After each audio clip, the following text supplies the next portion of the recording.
Sesaat lagi Anda akan mendengarkan program Renungan Sahabat Seperjalanan bersama Pendeta Wendy Pratama. Selamat mendengarkan.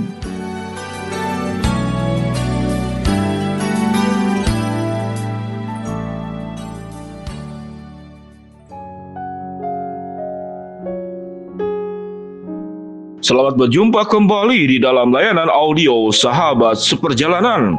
Hari ini adalah hari Sabtu 2 April 2022. Tema renungan saat teduh kita dengan judul Berkat bagi Keturunan. Berkat bagi keturunan. Firman Tuhan terambil dalam Matius 1 ayat yang ke-17. Jadi seluruhnya ada 14 keturunan dari Abraham sampai Daud.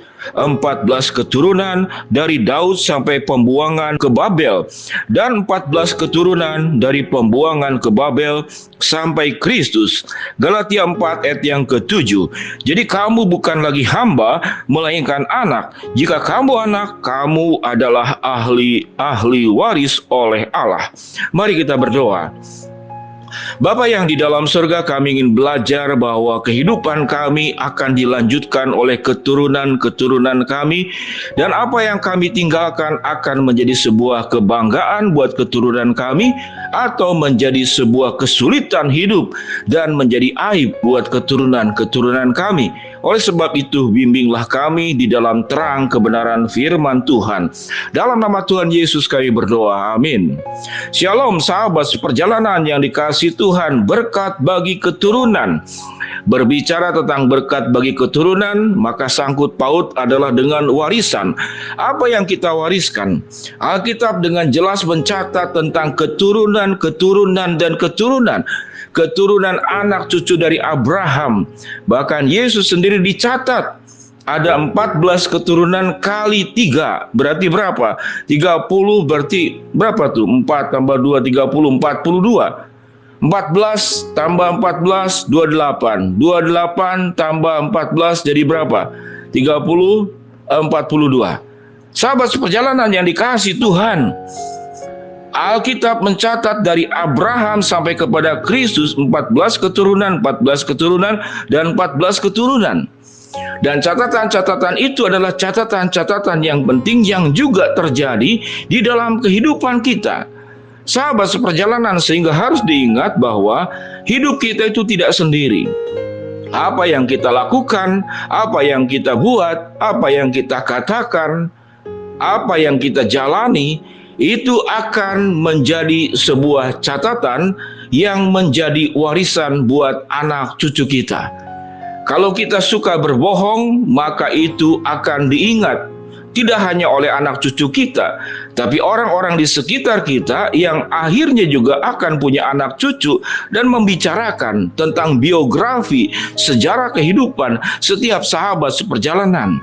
Sehingga sahabat seperjalanan, kalau kita menjadi pribadi yang tabah dan sabar, sepanjang hidup kita menjadi pribadi yang tabah dan sabar, maka secara psikologi, secara sosiologi, secara sebab akibat, itu akan menurun kepada anak-anak kita.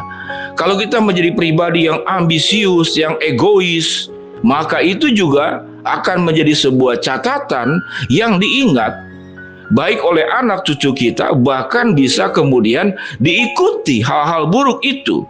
Karena proses pembelajaran itu, manusia kalau tidak diberikan bimbingan, tidak diberikan pelatihan, tidak diberikan pembinaan, tidak diberikan terang kebenaran firman Allah, maka cenderung akan mengulang sesuatu karena sesuatu itu sudah dilihat, lalu kemudian dipelajari dari lingkungan yang ada.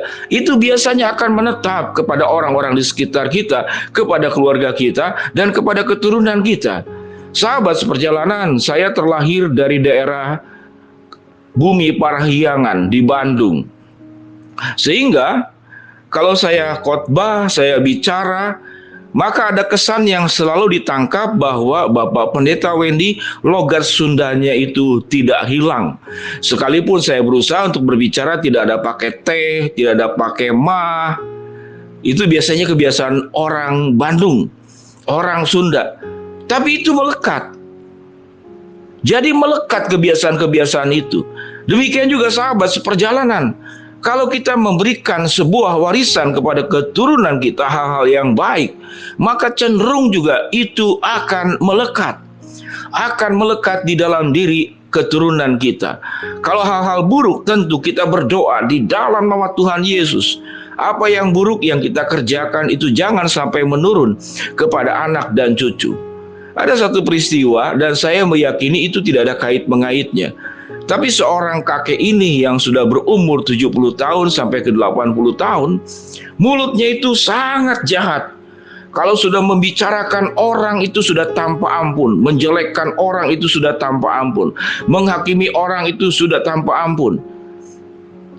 Saya kenal orang ini. Kemudian satu masa dia tiba-tiba berhenti, tidak berbicara hal-hal yang buruk dari mulutnya yang sangat jahat. Lalu ada seorang datang kepada saya, "Pak Pendeta, tahu tidak kenapa Bapak itu tiba-tiba tidak berkata-kata kasar lagi?" Karena cucunya itu lahir, kemudian punya kelainan di dalam di mulutnya. Jadi ada sebagian mulutnya itu sumbing, ada bagian daging daripada mulut itu yang hilang sehingga giginya itu terlihat.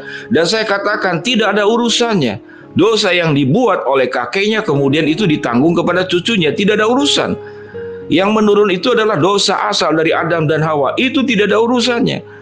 Namun sahabat seperjalanan, orang kemudian akan menghubung-hubungkan dan kemudian yang terjadi bukan lagi belas kasihan kepada cucu yang lahir dalam kondisi mulutnya tidak normal, tapi dikait-kaitkan.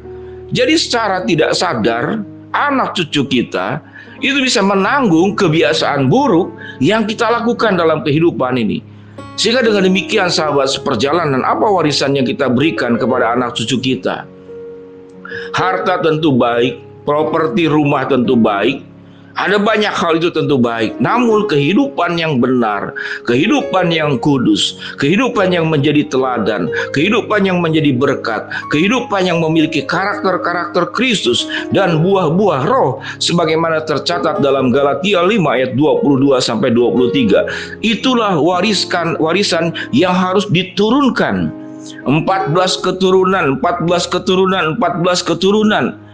Yesus memiliki sebuah warisan keturunan yang terbaliknya adalah Yesus menyempurnakan semua kakek moyangnya yang berdosa. Dari keturunan Abraham sampai kepada siapa? Yaitu kepada Daud. Dan dari Daud sampai kepada pembuangan di Babel. Dan dari pembuangan di Babel sampai kepada Kristus. Itu Yesus. Yesus menyelamatkan, menghapuskan semua dosa kakek moyangnya secara fisik, secara darah dan daging, karena dia adalah Allah yang menjadi manusia. Namun kita sebagai manusia, sahabat seperjalanan, berkat apa yang kita akan kita berikan, warisan apa yang kita akan berikan kepada keturunan kita, maka berjuanglah hidup dengan sebaik-baiknya. Bahwa hidup kita itu tidak berdampak kepada dirimu sendiri. Kalau engkau mencuri, engkau menanggungnya, tidak. Tapi anak kita, mantu kita, orang tua kita, keluarga kita, orang-orang yang mencintai kita, yang memiliki kita. Ada perasaan bersedih dan menyayangkan mengapa jalan hidup kita itu memasuki jalan yang keliru dan jalan yang salah. Biarlah sahabat seperjalanan yang dikasihi Tuhan, dalam Galatia 4 ayat yang ke-7 yang dikatakan kita ini bukan lagi hamba, tapi sebagai anak di hadapan Allah, anak-anak Allah, bukan lagi hamba dosa, dan kita disebut sebagai ahli-ahli waris oleh Allah. Biarlah hidup kita memberikan warisan-warisan berkat kepada keturunan dengan baik. Jangan hidup kita di dalam keberdosaan, namun hidup di dalam kekudusan. Mari kita berdoa. Bapa yang di dalam surga, hamba berdoa buat sahabat seperjalanan yang sakit, Tuhan jamah sembuhkan. Yang sedang menghadapi masalah, Tuhan bukakan jalan. Yang sedang berdoa mengharapkan sesuatu, Tuhan akan kabulkan sesuai dengan waktu, rencana dan kehendak-Mu. Jadikan kami sebagai pribadi yang memberikan warisan yang baik buat keturunan kami. Dalam nama Tuhan Yesus kami berdoa. Amin. Shalom sahabat seperjalanan, Tuhan memberkati kita semua. Amin.